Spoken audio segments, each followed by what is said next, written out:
მოგესალმებით, თქვენ უყურებთ პოდკასტს ჩვენ ამერიკაში. პირველ რიგში უღრმესი მადლობა მინდა გადაგიხადოთ, ვინც უკვე გახდით ამ არხის გამომწერი, ხოლო ვინც პირველად უყურებთ ამ პოდკასტს, ძალიან გთხოვთ არ დაგავიწყდეთ, დააკლიკეთ subscribe რილაქს, ასე ძალიან დაეხმარებით არხს განვითარებაში. დღევანდელი ჩვენი ეპიზოდის სტუმარი არის მომღერალი, მსახიობი, სიმღერების ავტორი და ვოკალის კოუჩი ნინი შერმადინი. ნინი, პირველ რიგში გილოცავ. დღეს იყო პრემიერა შენ და მელაბ სეფაშვილის საერთო კლიპის. მოგვიყევი, რას ნიშნავს ეს წარმატება შენთვის? პირველ რიგში დიდი მადლობა, რომ დაინტერესდით ჩემით. წარმატებები მინდა მუსურვო თქვენს არხს და გადაცემას, პოდკასტს ესე რომ ვთქვათ, ჩვენ ამერიკაში და გისურვებ ძალიან ბევრ ერთგულ მაყურებელს. ეხლა რაც შეეხება დღევანდელ პრემიერას.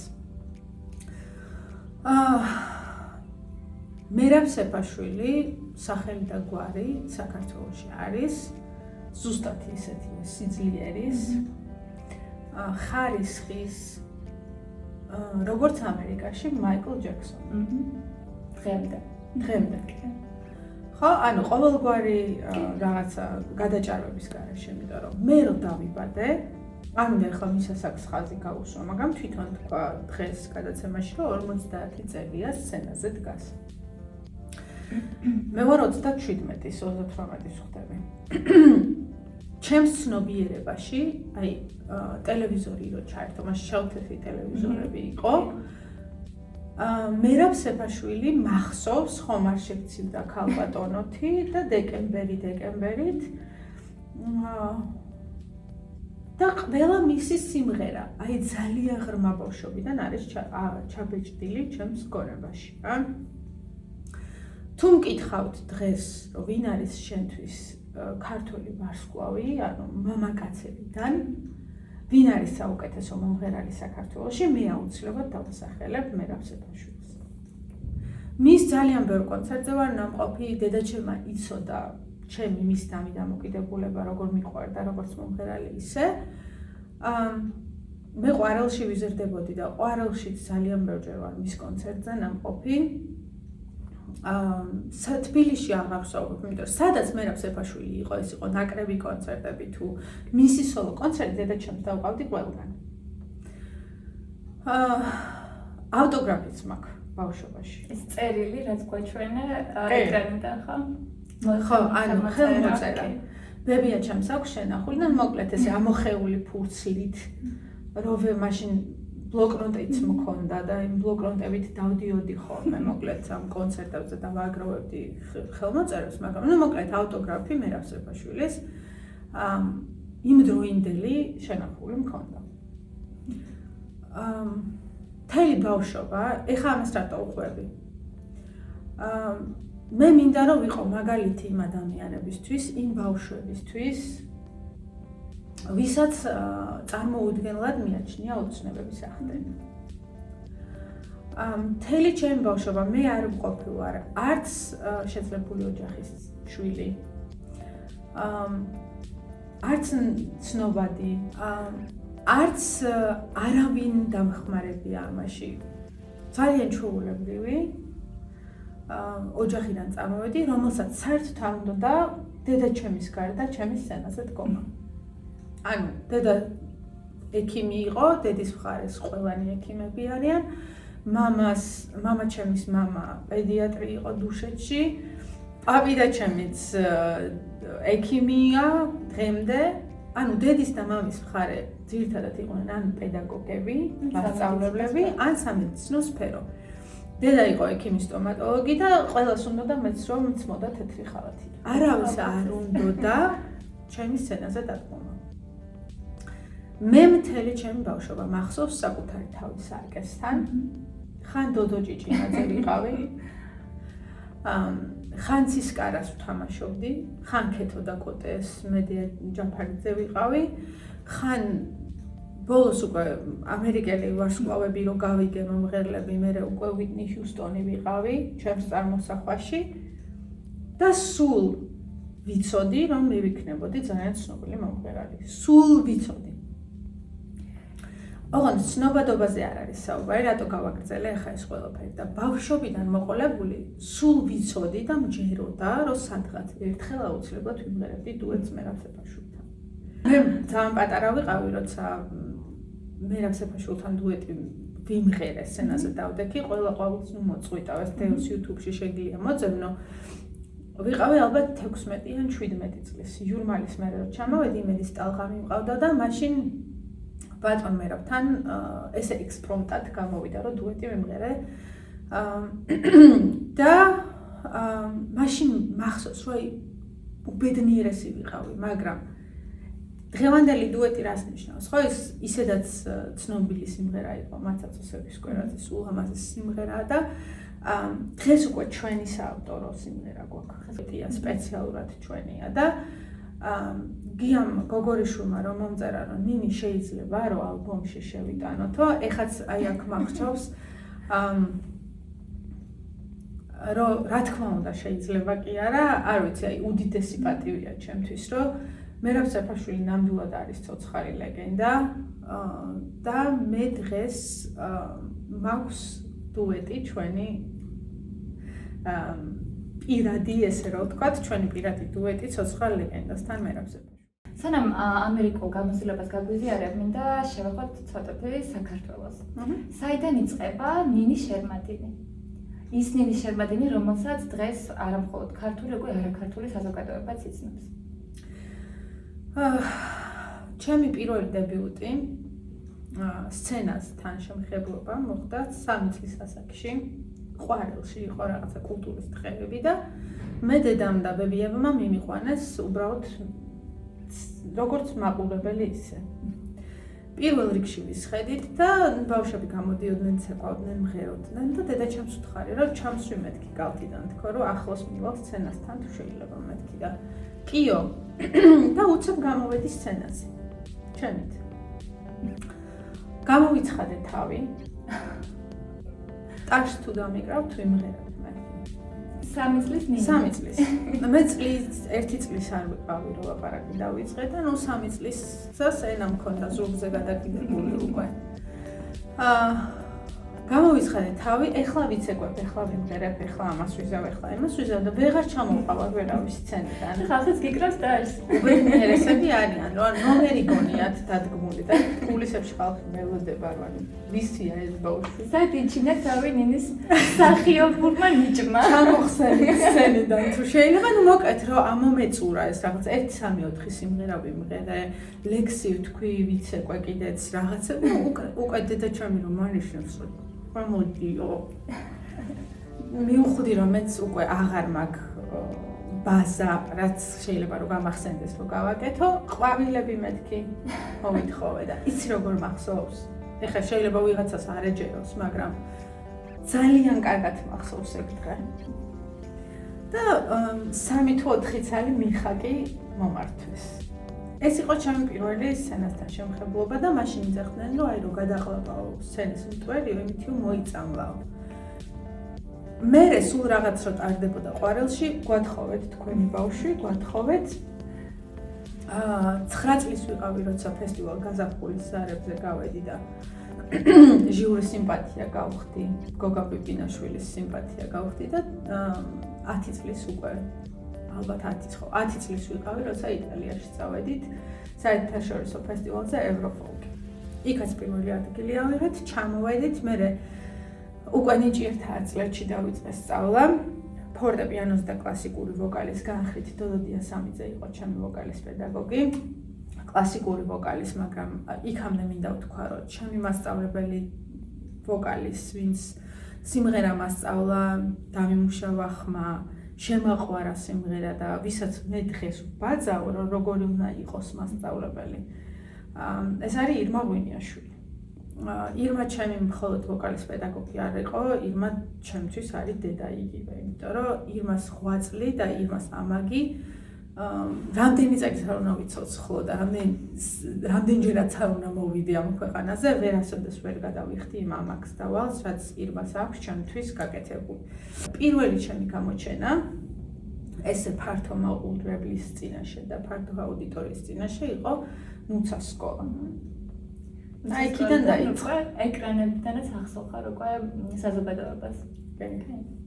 ნუცა სკოლა იყო ტელეიმედი, როცა პირველად გამორჩნდი, ნუცა ჩანელიძეს ძალიან დიდი მადლობა ამისთვის და ნამდვილად დაუვიწყარი იყო ეს პერიოდი ჩემს ცხოვრებაში. აი ზუსტად მაშინ ნუცა სკოლის პერიოდში შევხვდი ამ ცნობილ სახეებს და ვარსკვლავებს და მაშინ იმ პერიოდში ძალიან ყვაოდა ქართული შოუ ბიზნესი.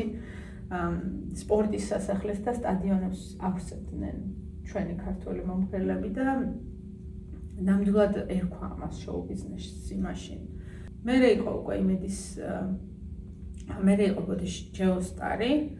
ჯეოსტარის შემდეგ იურმალის მერე იმედის ტალღა მიმყავდა. და ბოლოს უკვე საბერძნეთის ექს-ფაქტორი. ფინალი. თანა გამარჯვებული ამ ფინალს. კი, ესე იყო. მინე რა მოგცა საქართველოს როგორც ხელოვანს? ყველაფერი, ანუ ესე ვერ ვიტყვი, მე არ მიყვარს უმადური ადამიანები. მე თუ დღეს რამეს წარმოვადგენ, ეს არის ყველაფერი საქართველოში დაწყებული. ეს არის ყველაფერი საქართველოში ნასწავლი. ანუ ბაზა, მე შეიძლება განვითარდა, მაგრამ სწორი განვითარება და ის განათლება, რაც მე საქართველოში მივიღე, არა მხოლოდ მუსიკალური თვალსაზრისით. ზოგადად. მე ვფიქრობ, რომ ყველაზე ძლიერი საფეხური მაინც და ნიადაგი საქართველოს მომცა. რაც არ უნდა გავაკეთო, სადაც არ უნდა წავიდე, როგორ წარმატებას არ უნდა მივაღწიო, მაინც ვფიქრობ იმაზე, რომ როგორ გამოვადგე ქართველებს. ბრწყინავდი, ყველა ეკრანიდან ჩანდა ნინი, ყველა ღონისძიება მიყავდა ნინის და მაინც გადაწყვეტა ემიგრაცია. როგორ გაჩნდა ეს ემიგრაციის იდეა და რატომ მაინც ამერიკა?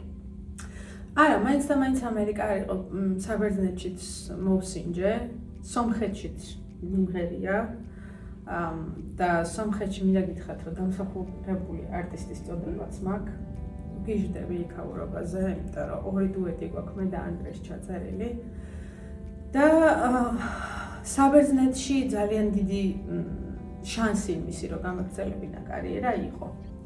თუმცა რაღაცა ისე არ მიეწყო როგორც უნდა ყოფილიყო და ვთვლი, რომ ალბათ ესე უნდა და ღმერთს. იმიტომ რომ ჩემს ცხოვრებაში რაც ხდება, რა განსაცდელიც ყოფილა, ყველაფერი უფლის ნება და მინდობილი ვარ, რა, როგორი მძიმეც არ უნდა იყოს, როგორი აუტანელიც არ უნდა იყოს, ყოველთვის ვჯერა, რომ ეს რაღაცა იმისთვის ხდება, რომ რაღაცისთვის მოვემზადო და ამის მიმღებლობა მაქვს რა, არ ვეწინააღმდეგები ხოლმე. ამერიკაში რატო წამოვედი? ამერიკაში წამოვედი, იმიტომ რომ ეს ბევრჯერ მაქვს მოყოლილი და აქაც გავიმეორებ. ანრი ჯოხაძის ევროვიზიაზე ვიყავით ბექებში და ლაშა ონიანი, საოცარი რეჟისორი გახლავთ, რომელიც გერმანიაში მოღვაწეობს. მან ეს პატარა მასტერკლასი ჩაგვიტარა, ვისხედით და საუბრობდა, რომ იცით რა არისო ნამდვილი ვარსკვლავი, ეს კი არა არისო, რომ აი უცებ ერთი-ორი სიმღერა ჩაწერე, გაგიმართლა, გავარდა და მორჩაო. არა, აი უცხო ქვეყანაშიო ერთი ზურგჩანთით რო წახვალო. და იქ რო რაღაცას მიაღწევო, ეგ არისო უკვე ნამდვილი გამარჯვებაო და ისე მომხვდა გულზეც და ყურშიც, რომ მეთქი მართალს ამბობს და გადავწყვიტე უკვე, რომ საკუთარი თავის გარდაქმნა არა. ალბათ უფრო იმ პოტენციალის მოძებნა, რაც შეიძლება და კიდე რომ მქონოდა. ანუ გამერისკა, მე ზოგადად შულდოსანი ვარ და რისკები ძალიან მიყვარს. არ მეშინია ნულიდან დაწყების და არც კომფორტის ზონიდან გამოსვლის არ მეშინია რა. ჩამოვედი ამერიკაში $300. მარტო მოძებნე კასტინგები ბროდვეიზე და მივედი. ვინ იყო შენთან ერთად ამ დროს? რა ხდებოდა შენს გარშემო? რას გრძნობდი, რა მოლოდინები გქონდა და არანაირი მოლოდინები არ მქონდა, საერთოდ არანაირი მოლოდინები არ მქონდა, არც არავის დახმარების იმედი მქონდა. ჩემი ახლობელიც არა, მაშინ გავიცანი ემიგრაციაში, დღეს კი მეგობრობთ და გვაქვს კარგი ურთიერთობა, მაგრამ მაშინ ერთ-ერთი ჩვეულებრივი ემიგრანტი იყო. რომელიც აქ ყოფნისას Fashion Week-ზე წამომიყვანა პირველად ამერიკაში ფატუნა ბუშიჰედმა და გარეთ ვერც მოვასწარეთ გამოსვლა, ანუ ვიმღერეთ და გავფრინდით უკან და მაშინ გავიცანი თამარა მიქაძე, რომელიც რო ჩამოვფრინდი მეორედ დამხვდა აეროპორტში და მან წამიყვანა თავისთან სახლში ცოტა ხანი. იქ ცხოვრობდი და მე უკვე სამსახურის მოუძებნე რესტორანში დავიწყე მუშაობა. რა ვიცი, ყველგან მუშაობდი, სადაც შეიძლებოდა რომ ფული გამომიმუშავებინა იმისთვის, რომ თავი ჩამოხვედი სცენიდან და წამოხვედი ამერიკაში, იმიტომ რომ დაგეწყო ნულიდან. დამეწყო ნულიდან და მეყოლა საკუთარი თავი. როგორი იყო ეს გზა? რთული ძალიან. წმებული ვარ. და შენ რა გაძლევდა мотивაციას ამ გზაზე? დედა ჩემი და ჩემი შვილი. იმიტომ რომ ბავშვს რო დედა დატოვებს არასაჭიროების გამო მე არ მქონია ის მოცემულობა, რომ მე გასაქცევად მქონდა საქმე, ან ვალები მქონდა და უნდა გადამეხადა, ან მდევნიდნენ საკუთარ ქვეყანაში. თუმცა იყო პერიოდი, როცა მართლა დაბლოკილი ვიყავი ყველა ტელევიზიაში და ყველა კონცერტზე, რიგი განცხადებებისა და პოზიციების გამო. მაგას არ შეუშლია ხელი იმისთვის, რომ მე სხვადასხვა ქვეყანაში ან კონკურსებზე, ან თუნდაც კორპორატიულ საღამოებზე ჩემი პროფესიით მემუშავე. მჯეროდა რომ შემეძლო მეტი და მინდოდა რომ ჩემი შვილი ყოფილიყო ამერიკის მოქალაქე. ქონოდა ის შესაძლებლობები, რაც მე არ მქონდა. არ ეწვალა ისე როგორც მე. მიიღო უმაღლესი განათლება. ქონოდა უბრალოდ ყველა კარი ღია. და მე თვითონ გადაწყვიტავდა რა, ანუ ეგ მაძლიერებდა, რომ ეხლა არ დანებდე, არა უშავს, ყველაფერი გაივლის, გააგრძელე და მოხდა კიდევაც ესე. რამდენ ხანში მოახერხა შვილი ჩამოყვანა? 10 წელიწადში, არა. 9. თუმცა მე ძალიან მალე ავიღე მწვანე ბარათი ექსტრაორდინალური green card დამემტკიცა საემიგრაციო, მაგრამ მარიამის საბუთები გაიწელა. მე ხშირად მიდიოდი და მოდიოდი და ვნახულობდი ბავშვს, მაგრამ ზუსტად მესმის იმ ემიგრანტი დედების, ვისაც შვილები დატოვებული ყავს და წლობით არ უნახავს და ესე Skype-ით, მაშინ Skype იყო, ახლა Facebook-ით ან WhatsApp-ით შეგიძლია ბავშვს ეკონტაქტო. ნუ ვირტუალურად შვილები არ იზრდებიან სამწუხაროდ. იქ ხდება მერე გაუცხოვება, იქ რაღაც როგორი ხშირი ურთიერთობაც არ უნდა გქონდეს, მაინც დედა-შვილი თავიდან ეცნობა ერთმანეთს, როცა პირადად ხვდებიან და არ არის ადვილი ნამდვილად. თუმცა იმის თქმა მინდა, რომ მე ვფიქრობ, რომ ყველა ის ცრემლი, ყველა ის ტკივილი, რაც მე ემიგრაციაში გავიარე, ღირდა იმისთვის, რომ გავძლიერებულიყავი, ღირდა იმისთვის, რომ ნამდვილად შევხვდი ამ ადამიანებს, Frank Kravitz, რომელიც გახლავთ Golden Globe-ის, ანუ ოქროს გლობუსის და ოსკარის მფლობელი, გეცოდინებათ ალბათ ბინძურით ეკვები ფილმი, რომლის საუნდტრეკისაც, ანუ And I've had time on my life. აი მაგისი ავტორი გახლავთ Frank Kravitz, რომელმაც გამოაცხადა კასტინგი და მიუზიკლი დაიდგა Broadway-ზე Decades of Divas. და 4 დივადან ერთ-ერთი მე ვიყავი, ანუ მთავარი როლი მომცეს.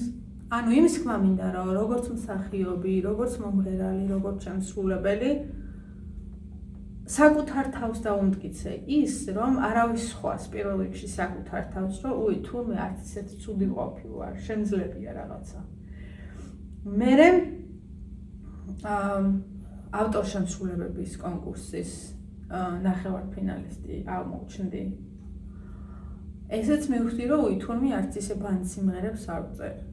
გადავიდეთ აი ამ ნაწილზე, მაინტერესებს, შენ საქართველოში არც ერთი სიმღერებსაც მოხდა ამერიკაში. შეგიძლია ჩვენს მაყო, მე ვიცი ეს ისტორია. ჩემთვის ძალიან საინტერესო იყო. ზოგადად მე ძალიან აქტიური მსმენელი ვარ ქართული პოდკასტების. მიუხედავად იმისა, რომ ინგლისური ბრწყინვალედ მესმის, მაინც არ ვიცი, ალბათ ეს მივსებს იმას, რომ საქართველოში არ ვცხოვრობ. და შენს ერთ-ერთ ასე ვთქვათ ინტერვიუში ყვები ამ ისტორიას, როგორ დაიწყე სიმღერების წერა. შეგიძლია ჩვენს მაყურებელსაც რომ მოუყვე ეს ისტორია. მოკლედ, მე ტყუილი არ გამომდის ხალხო, ბავშვობიდან არ გამომდის ტყუილები რა. აი რომ მოვიტყუებოდი სკოლაში, რომ სიცხე მაქვს თქო, აუცილებლად მომცემდა სიცხეს. მოკლედ, ერთ-ერთ ჩამწერ სტუდიაში, საკმაოდ ცნობილი ჩამწერი სტუდია გახლავთ, სადაც Bruce Springsteen წერს სიმღერებს და Joe Stone-ის პროდიუსერთან აღმოჩნდი Lake House აკადემიაში, ნიუ-ჯერსიში, სხვათა შორის მივედი და John Landroth's შევხვდი პირადად და მინდა თქვა, რომ ჩემი სიმღერები ჩავწერო. კი ბატონო, შენი სიმღერები როგორ ანუ ყავსო ვინმე არა მეთქი არავინ არ ყავს. აბა, კაი, გავიგეო, რომ კარგად მღერიო, მაგრამ ანუ რითი დამაინტერესებო, ლეიბლია მოკლედ. შენო წერო სიმღერებსო და კითხო, ანუ არც დავფიქრდი ისე უთხარი, კი მეთქი. აღო ნაუწერ ამ დროს. შეგიძლია ვამაჩვენო და მოთხარი ხა ესე არ მაქვს მეთქი არაფერი სახლში მაქვს თქო რა, რაღაცები ჩაწერილი მეთქი და ესე როგორ წაგიმღეროთ მეთქი. შევფუთავ თქო, შევკრავ რაღაც დემოები მაქვს მეთქი და გადმოგიგზავნით მეთქი რა და როდისო დაახლოებით ერთ კვირაში. ერთ კვირაში უნდა დაწერო. ანუ გამოვედი იქიდან და ვფიქრობ, რომ ეხა ეს კაცი ხო აღარასოდეს აღარ მეტყვის ალბათ არაფერს, ანუ გავქრები მისი ცხოვრებიდან და უბრალოდ მორჩა დამთავრდა რა, ეხა რა უნდა იყოს. და მაშინ ჩემი მენეჯერობის სურვილი გამოთქვა მაიკლ ბოსონემ, რომელიც არის პოეტი და ეს კაცი გავიცანი ქართველი ქალბატონისგან, რომელიც მუშაობდა მის დედასთან მომვლელად. და მოიყვანა მაიკლი, მაშინ მიმინოში მუშაობდი რესტორანში, რომ აი ეს ჩვენი ძალიან წარმატებული და ცნობილი მომღერალი გახლავთ და აი იქნებ რაღაცით დავეხმაროთ. მოკლედ და მაიკლმაც გადაწყვიტა, რომ რაღაც დამხმარებოდა და მივწერე მაიკლს, რომ მაიკლ ესე იყო თქო და არ ვიცი ტექსტების წერა, მე არ ვიცი მეთქი, მაგრამ რაღაცა იქნება ტექსტი მოვიფიქროთ თქო და რაზე გინდაო. ნუ მოკლედ ამ ჩემ დიდ ოცნებებზე, რაღაცებზე უთხარი და მოკლედ დამიწერა ლამაზი ტექსტი და მე ეს ტექსტი პირდაპირ როგორც კი გავხსენი, ავმღერდი ამ ტექსტზე. აი ესე ვუკრავდი რითმს მაგიდაზე და ვმღეროდი მელოდიას ამ ტექსტით. მოკლედ ეს რაღაცა დემო, ნაჩხარუნები ერთ კვირაში გადააწყდა. არა, ერთ კვირაში 2-3 დღეში. გადავაქციეთ სიმღერად, გავუგზავნე მაიკლს, მაიკლმა გადაგზავნა ჯონ ლეინდროფთან და ჯონ ლეინდროფმა დაგვირეკა მოკლედ, რომ აღთოვანებული ვარო და უნდა მოხვიდეთო. მაგრამ ეხლა რა ხდება, ერთი სიმღერა არ იწერება, ორი უნდა ჩაწერო. ან როგორც სინგლი, ან EP, ესე. მეორე სიმღერა რაზე შეიძლება რომ იყოს, ნუ მეორე სიმღერაზე რაღაცა ტრაგიკული თვითონ მაიკლის რაღაცა მოგონილი ისტორია იყო, იმაზეც ჩემით დავწერე რაღაც მელოდია მოკლედ, გადავაგზავნეთ, მე იქ პროდაქშენმა კარგად შექმნა და რადგან წავიდა, მე მუზაც გაიხსნა უკვე და იქიდან დაიწყო და დაიწყო. ჩვენი დღევანდელი ეპიზოდი იწერება ნინის სტუდიაში Art Hub-ი. დიახ. მოგვიყევი შენი საქმიანობის ამ ნაწილზე. მოკლედ 3 წლის წინ დავაარსე ჩემი კომპანია Art Hub INC, Art Hub Production INC, ესე რომ ვთქვათ. და გადავწყვიტე, რომ თავი მიმეძღვნა აი ამ საქმიანობისთვის. ოღონდ იქამდე სანამ ვოკალის პედაგოგობას ხელს მოვკიდებდი, მე თვითონ გავიარე ძალიან ბევრი მასტერკლასები. როგორ უნდა მესწავლებინა ბავშვებისთვის, დამწყებებისთვის რა კლასებია, ვოკალის რა სავარჯიშოები უნდა გავაკეთო იმისთვის, რომ იყოს არამოსაბეზრებელი, მარტივად დიაფრაგმაზე როგორ იმღერონ, კერძზე როგორ იმღერონ, თავში როგორ იმღერონ, აი ეს ბროდვეის მასკ როგორ არის რეზონატორებში, აი აქ მასკის ადგილას როგორ უნდა იმღერონ, ნუ მოკლედ და როგორ უნდა გადმოსცე. დავიწყეთ და მეც არ მეგონა სხვათა შორის თუ ესეთი ნიჭი, ანუ skills აღმომაჩნდებოდა, რომ პედაგოგი კარგი უყოფილიყავი, მაგრამ ფაქტი სახეზე ამით თან ძალიან მეგობრული დამოკიდებულება გვაქვს და არ მიჭირავს მე ეს რაღაც მასწავლებლური თუ რაღაც მონსტრია, ეხლა გაჩვენდი, სხვათა შორის დადიოდა ჭორები, რომ ნინი არ არის მკაცრიო და დისციპლინა არ აქვს და ნუ ფაქტია, რომ დისციპლინის გარეშე შრომას, ანუ შედეგებს ვერ დავდებდით. თუმცა მე მაინც მგონია, რომ დისციპლინა სიმღერას არ ჭირდება. სიმღერას ჭირდება გრძნობა, თავისუფლება, განწყობა და სიყვარული პირველ რიგში პატივისცემა უნდა გქონდეთ შენი, ჯეროდათ შენი, სიამოვნებდეთ შენთან დროის გატარების და მე თავისთავად ბავშვები იზრდებიან და ეხლა 30-ში ისეთი კონცერტი დადეს, რომ აპაღობით ცრემლები მდიოდა, ისეთი გაზრდილები არიან და ისეთი ტრანსფორმაცია აქვთ განცდილი ამ ერთ წელიწადში, რომ არ ვიცი მართლა შოკში ვარ. ყველაზე კარგი კიდევ ჩვენ ჯგუფში, ანუ ჩვენ სკოლაში რაც არის და წელს დამემატა და ვარ უბედნიერესი, იმიტომ რომ მინდოდა რომ აუცილებლად ან მარტო სიმღერა არ არის სასცენო პერფორმანსი, ხო? ანუ მომღერალი აუცილებლად უნდა იყოს გახსნილი, ფლობდეს საკუთარ სხეულს, ცეკვავდეს, ну, თუ ვერ ცეკვავს, მოძრაობდეს მაინც, კამერასთან იცოდეს ურთიერთობა, მიკროფონი როგორ უნდა ეჭიროს, როგორ გამოვიდეს, როგორ გავიდეს, ანუ რო არ იდგეს რაღაც შეზღუდული, ხო? ამისთვის ყავს ქორეოგრაფი, რომელიც უდგავს უკან ანტურაჟსაც, ბავშვებსაც ასწავლის როგორ უნდა იცეკვას და პლუს ჰიპ-ჰოპს, ანუ ცალკე ცეკვებსაც დგავს ბავშვებისთვის და ანუ აბსოლუტური აი როგორც ცადა დედამიწა ისეთი განსხვავება იმ ბავშვებს შორის, რომელიც უბრალოდ არ იცის როგორ უნდა იმოძრაოს და ის ბავშვები, რომლებიც ცეკვაზე დადიან და ამისთვის ანუ ვისაც ეხლა გვექნება მალე გამოვაცხადებ მიღებას და შეუძლიათ რომ ჩამოვიდნენ, შემოგვიერთდნენ არა მხოლოდ ფილადელფიაში, ნიუ-ჯერსში და ბრუკლინშიც მოკლედ. კარგი, გადავიდეთ შემდეგ რუბრიკაზე. დოლორაში გვაქვს კითხვები. ეს კითხვები უნდა გავხსნათ და ვუპასუხოთ. ვფიქრობ, არის კითხვები, რომლებიც ყველა იმიგრანტისთვის პასუხისმცემი კითხვებია, მოკლედ. კი ბატონო, ავიღო ხო? კიდე მივყვეთ და ვუპასუხოთ სათითაოდ. ხმები გიჭირო. არა. მაშინ როცა мотиваცია აღარ მაქვს, ძალას მაძლევს. ძალას მაძლევს იცი რა, ყველა ადამიანის ცხოვრებაში არსებობს ადამიანი, რომელიც ძალას გაძლევს. ეს არის შვილი, ან მშობელი, ან ღმერთი. სამი, რომელიც ყველაზე ძვირფასია დედამიწაზე. ან ქმარი, ვისაც ქმარი ყავს, ხო? თუ არავინ არ ყავს ოჯახის წევრი და არც ერთი არ არის მოტივატორი, მაშინ აუცილებელია რომ საკუთარ თავში იპოვო ის ძალა და ის ძალა არის უფალი, რომელიც მოგცემს мотиваციას, იმიტომ რომ შეუძლებელი ამ ქვეყანაზე არაფერი არ არის. რწმენა, უფლის რწმენა, რომელსაც მიყავხარ ყველა გამარჯვებამდე, ეს არის ერთადერთი ყველაზე ძლიერი ძალა. კაი, მოდი აბა ერთიც.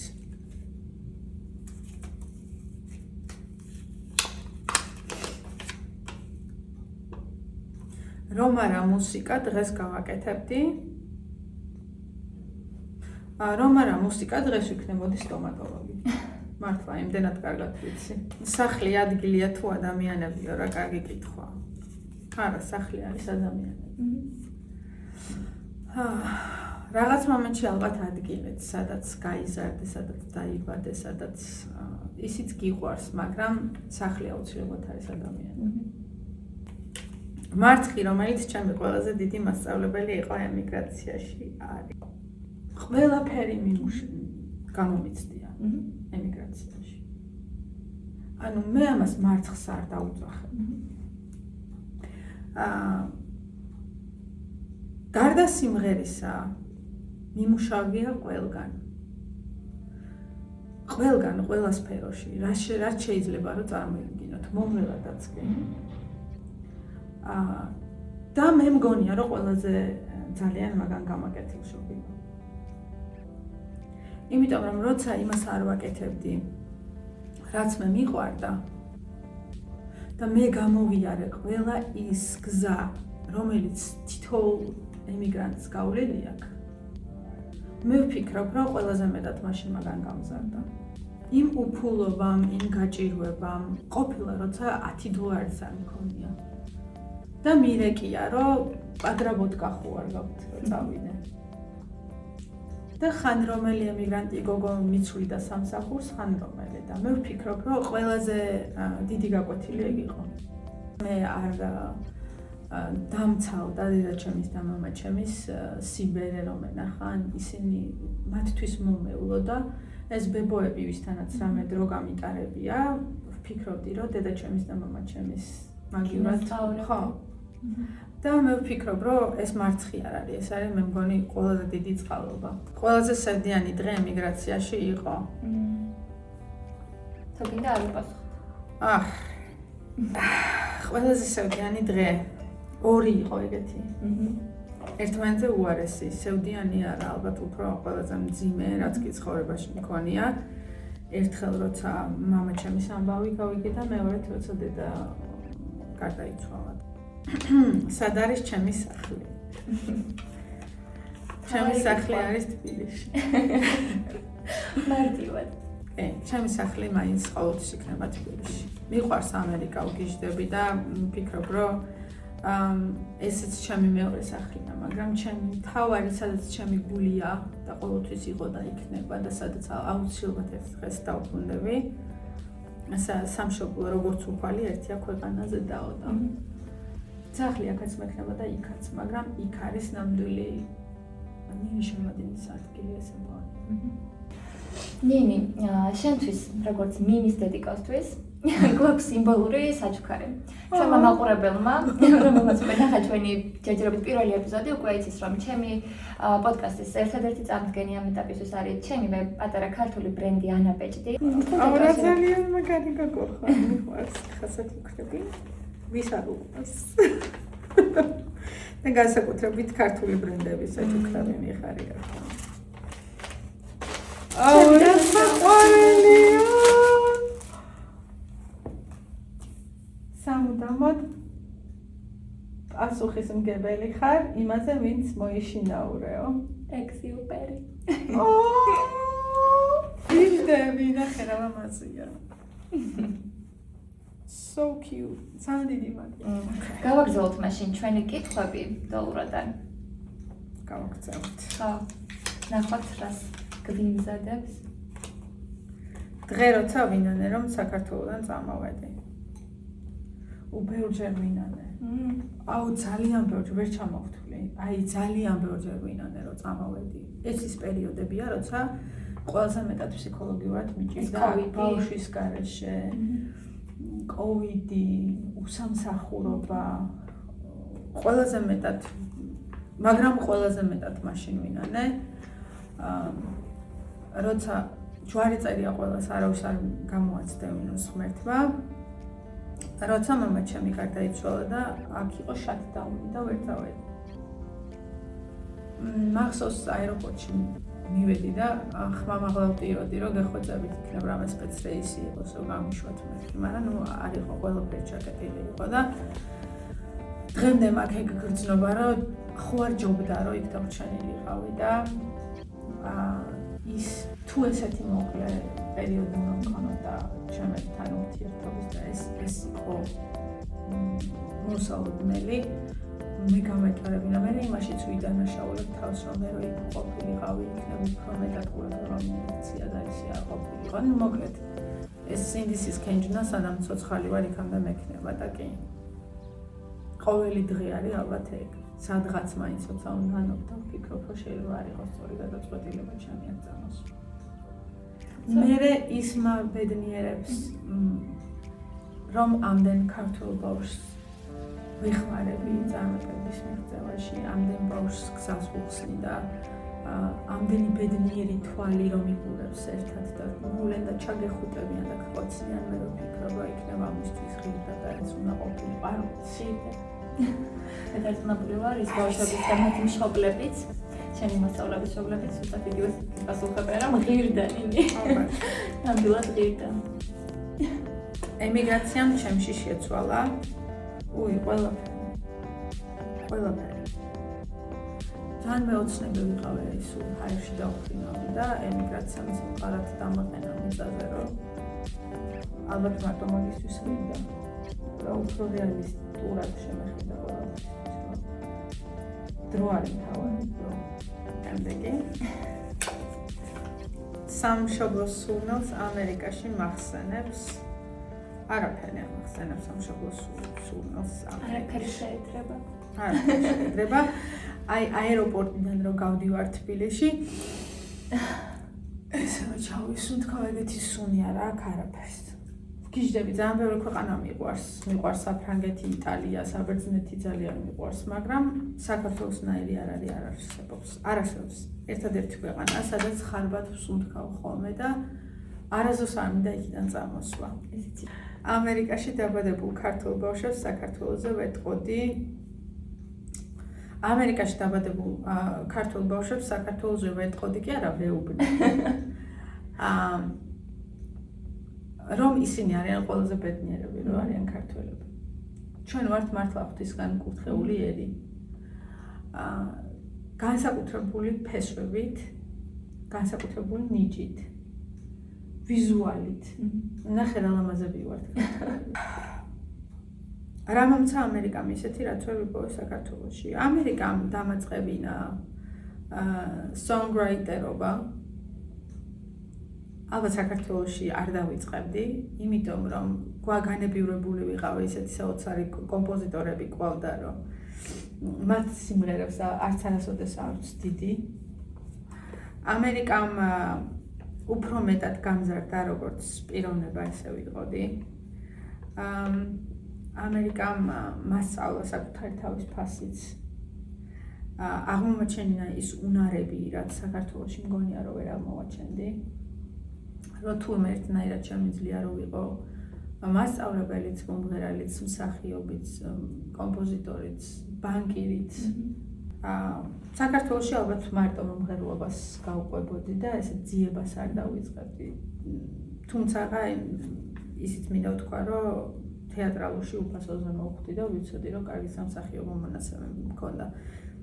და მოთმინების უნარი მაქვს, აი რა ვიცი. და არ ვიყავი ეგეთი, ძალიან სულსწრაფი ვიყავი, რომ აი ყველაფერი მინდოდა გუშინ. და დღეს იმის თქმა მინდა, რომ ანუ მოთმინებით შემიძლია ძალიან ველოდო შედეგებს. მოდი გადავიდეთ შემდეგ რუბრიკაზე. ეს არის ამის გამოკართმა. აქ ჩავყრი. ხო. შემდეგი რუბრიკა არის ბლიც კითხვები. 1-დან 3-4 სიტყვამდე შეგვიძლია ვიპასუხოთ მოკლედ. დავიწყოთ. სიმღერა ქართულად თუ ინგლისურად? ორივე. ერთი დავაპასუხა. კარგი ორივე. ყოფნა სცენაზე თუ მუშაობა სტუდიაში? ნუ მეკითხები ეგეთ შეკითხვებს. ანუ ეხლა ეს რო გეკითხა ცოტა ხნის წინ, აუცილებლად გიპასუხებდი რომ სცენაზე. მაგრამ ეხლა იმ ხელა სიამოვნებას მანიჭებს ამ ბავშვებთან ურთიერთობა, რომ უკვე აღარ ვიცი რომელი უფრო მომწონს. ესეც ორივე. ორივე. დედა უფრო გიყვარს თუ მამაო, ეხლა ესე შეკითხვას. კარგი.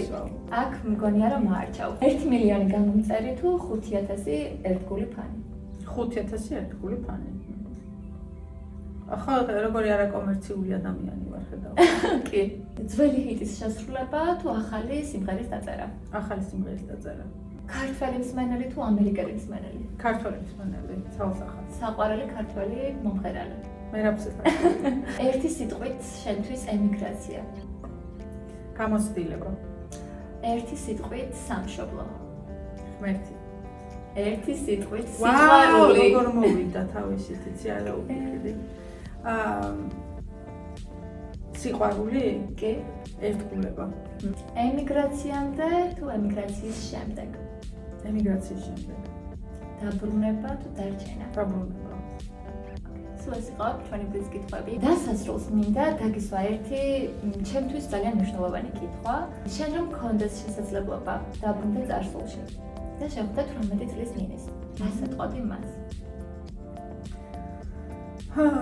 18 წლის ნინის რომ შევხვდე, აუცილებლად ვეტყოდი, რომ ცხოვრება არ არის ისეთი ვარდისფერი, ისეთი ადვილი, როგორც შენ წარმოგიდგენი, იმიტომ რომ მაშინ მართლა ვარდისფერი სათვალები მეკეთა. და ვეტყოდი, რომ იყოს ძლიერი, უყვარდეს საკუთარი თავი, არ დაკარგოს უფლის რწმენა და უყვარდეს უბრალოდ ადამიანები. რას ეთყოდი იმ ახალგაზრდებს, რომლებიც ახლა იწყებენ მუსიკალურ კარიერას საქართველოში?